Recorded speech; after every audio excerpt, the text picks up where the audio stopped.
নমস্কাৰ, মোৰ নাম ডাক্তৰ বিএনচি কুমাৰ বৰা। মই ৰত্নপুৰৰ বাসিন্দা। আজি গৌৰৱৰ কথা যে আমাৰ এই অঞ্চলত কলাক্ষেত্ৰ এখন হ'ল। এই ক্ষেত্ৰত আমি প্ৰথমতে ধন্যবাদ দিব লাগিব অসমৰ মাননীয় মুখ্যমন্ত্ৰী হিমন্ত বিশ্ব শৰ্মা। এই কলাক্ষেত্ৰৰ দ্বাৰা আমাৰ সাংস্কৃতিক পৰিৱেশটো উন্নতি হ'ব। ইয়াত নাট হ'ব, ইয়াত গান বাজনা আখৰা হ'ব, ভাওনা সমাৰোহ হ'ব পাৰিব, আমি বিহু পাতিব পাৰিম, সকলো মানে আলোচনা কৰিব পাৰিম। গতিকে এনেকুৱা এটা অনুষ্ঠান হোৱাটো বৰ ডাঙৰ কথা। নমস্কাৰ, মই পুণ্যদা বৰা, শিল্পী পেঞ্চনাৰ। আৰু এই সুন্দৰ জাগাখনত কলাক্ষেত্ৰৰ দৰে এটা অনুষ্ঠান ইয়াত কৰিছে।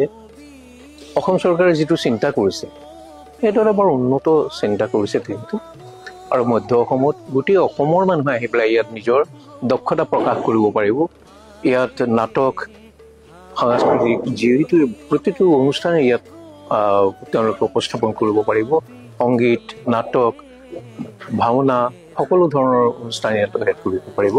আৰু এই কলাক্ষেত্ৰত যিমানবোৰ সুবিধা কৰি দিয়া হৈছে, ইয়াত কাফেটেৰিয়ান আছে, আবেলি মানুহ জ্যেষ্ঠসকল বহিবৰ কাৰণে সুবিধা কৰি দিছে, ৱাকিং জোন আছে, নাটকৰ সুবিধা আছে, মুকলি মঞ্চ আছে। ইয়াত চৰ্চা কৰিবৰ কাৰণে তেওঁলোকে শিল্পীসকলে ইয়াত থাকি তেওঁলোকে ৱৰ্কশ্বপ কৰিব পাৰিব, তেওঁলোকে কাম কৰি যাব পাৰিব। গতিকে এই সুবিধাবোৰ পোৱাটো এটা বৰ ডাঙৰ কথা।